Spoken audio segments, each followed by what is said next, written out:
দিনে আমাদের প্রায় অনেকেরই চিন্তায় পড়ে যেতে হয় যারা আমিষ ভালোবাসে তাদেরকে কি দিয়ে ভাত দেবো নিরামিষ তরকারি দিয়ে।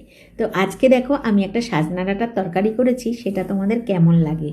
আমি প্রথমেই শিলপাটাতে সর্ষে, পোস্ত, কাঁচা লঙ্কা পরিমাণ মতন আর সামান্য একটু নুন দিয়ে মিহি করে বেটে নিয়েছিলাম মশলাটা। আর এদিকে আলু, বেগুন, শিম কেটে ভালো করে ধুয়ে নিয়েছি। সাজনা ডাঁটা দিয়ে করব, যেহেতু সাজনা ডাঁটার উপকারিতা আমরা প্রত্যেকে জানি।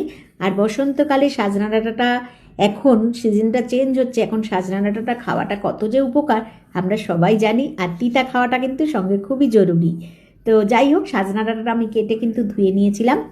কড়াইতে সর্ষের তেল গরম হয়ে গেলে, সর্ষের তেল দিয়েই করবো, তাই তেলটা গরম হয়ে গেলে কালো জিরে, শুকনো লঙ্কা, তেজপাতা ফোড়ন দিয়ে সবজিগুলো দিয়ে দেবো। দিয়ে কিছুক্ষণের জন্য আমি ঢাকা দিয়ে দেবো, নুন হলুদ স্বাদ মতন সঙ্গে দিয়ে। 2 থেকে 3 মিনিট পরে ঢাকনাটাকে উঠিয়ে সবজিগুলো একটু নরম হয়ে যাবে, তখন কিন্তু আমি দিয়ে দেবো যে মশলাটা বেটে রেখেছিলাম সর্ষে পোস্তর মিক্সটা, ওটা দিয়ে পরিমাণ মতন জল দিয়ে দেবো আর একটু সামান্য চিনি দেবো। তোমরা যদি কেউ চিনি না খেতে চাও, তোমরা কিন্তু ঝালটা কমিয়ে দিয়ে চিনিটা দেবে না, ঠিক আছে। আমি যেহেতু ঝালটা বেশি খাচ্ছি আর চিনি খাই আমরা নিরামিষ তরকারিতে, তার জন্য একটু নিরামিষ তরকারিতে দিতেই হয় একটু।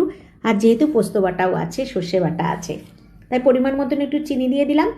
সঙ্গে দিয়ে দিলাম সাজনা ডাঁটাগুলো, দিয়ে একটু নাড়াচাড়া করে কিন্তু ঢাকা দিয়ে দিয়েছিলাম। কিছুক্ষণ পরে ঢাকনা খুলে একটু জল দিয়ে দিলাম, আর সঙ্গে 1 চামচ কাঁচা জিরে বাটা দিয়ে আবারও কিছুক্ষণ নাড়িয়ে আবারও ঢাকনা দিয়ে দিয়েছিলাম। ঢাকনা খুলে দেখো গা মাখো হয়ে গেছে, সবজিটা প্রায় সেদ্ধ হয়ে গেছে সব। বেশি করে ধনেপাতা কুচি দিয়ে নামিয়ে নিলাম সাজনা ডাঁটার সবজি।